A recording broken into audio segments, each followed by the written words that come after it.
everybody, welcome back to Hardworking Man. Today I got the Kioti RX7320 and I've got the Farmer's Helper machinery from Betsco.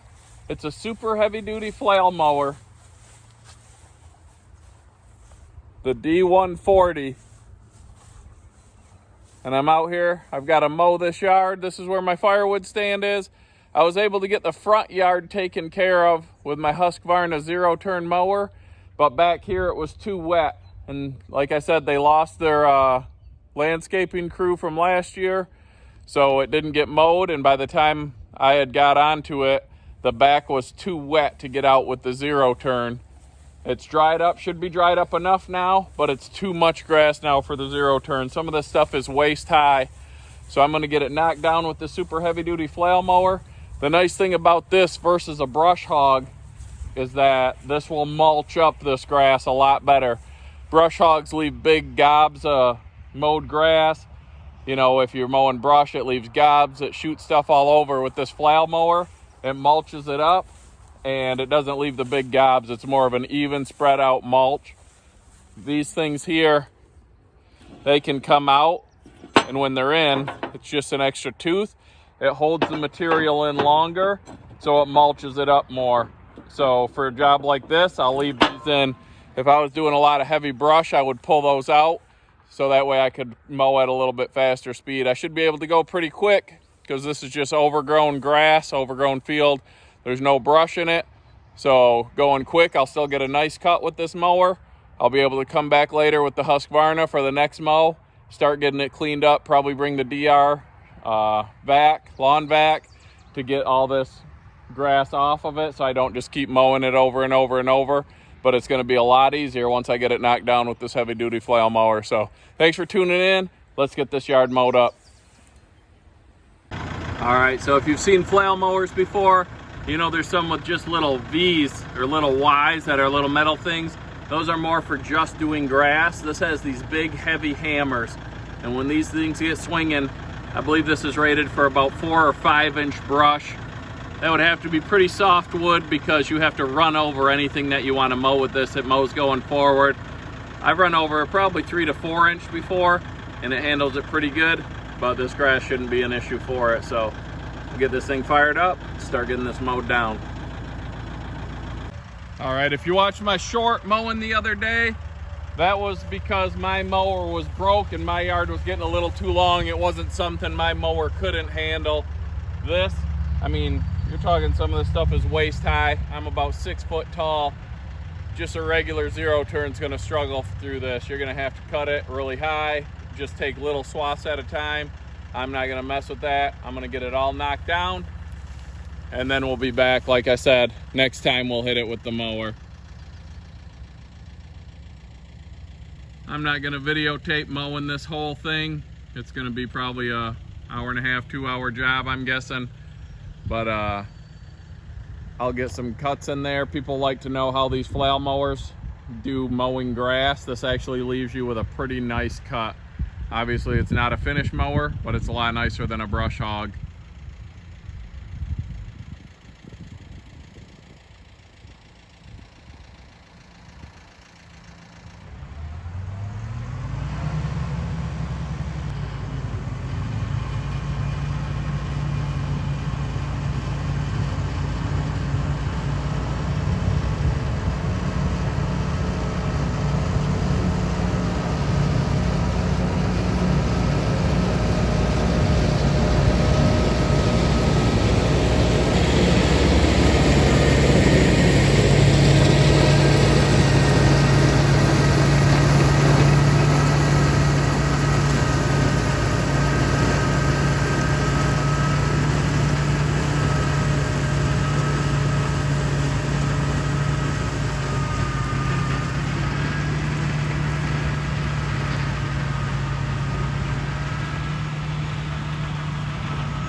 right, that'll show you a little bit how this thing mows. I'll get the rest of this thing knocked down. I'll get a nice before shot and an after shot.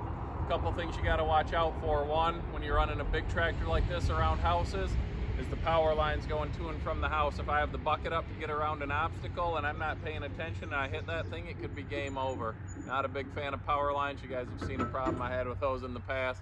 Another thing, there's a lot of deer in this area. A nice young buck, probably a 2.5-year-old, a little outside the ears already, and velvet just went through the back there. I got to keep an eye out for fawns in this stuff because they'll lay tight, and if you're not watching them, you'll run them right over. So I'm going to try to keep an eye out for fawns.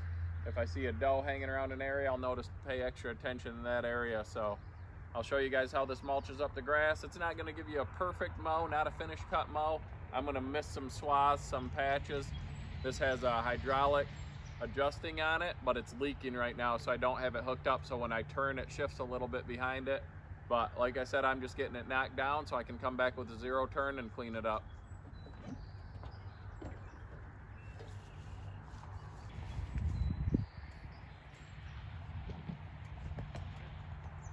So you can see it takes this waist-high grass and just leaves you with a nice layer of mulch here, and then you got probably 6-inch grass there. I really like this for food plots because I do a lot of seeding, min-till, no-till. I'm gonna get buckwheat planted here soon if I get time to get my food plot cleaned up.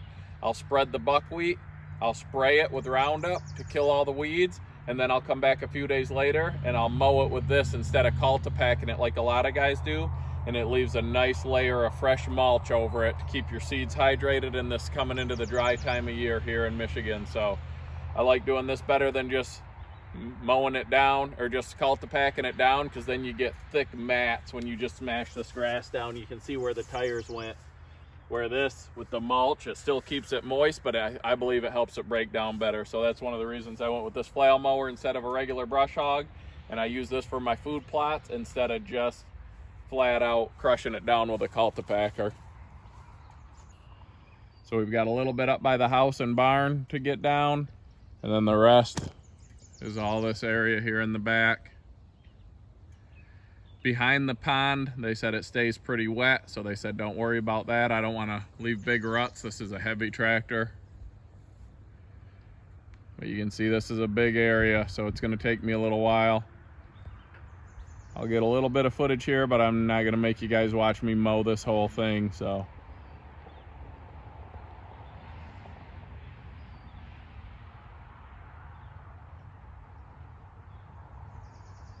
There's the power lines and cable lines I got to watch out for.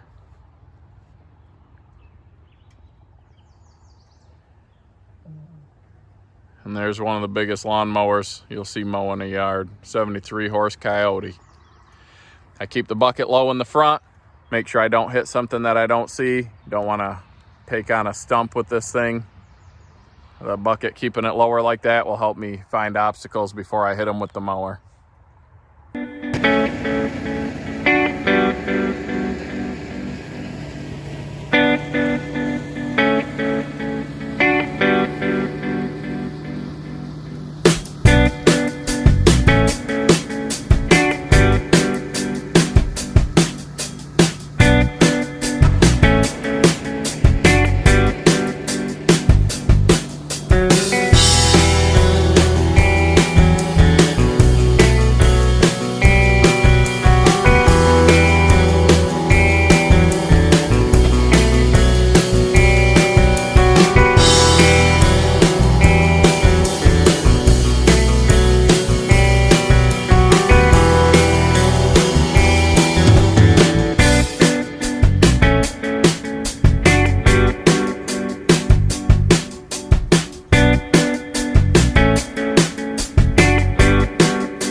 a little bit dark, but we got the hayfield knocked down into a mowable yard now.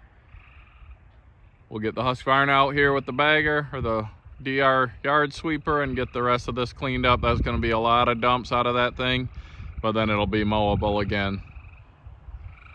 Thanks for tuning in to Hardworking Man. Hope you guys enjoyed the show. Have a great night.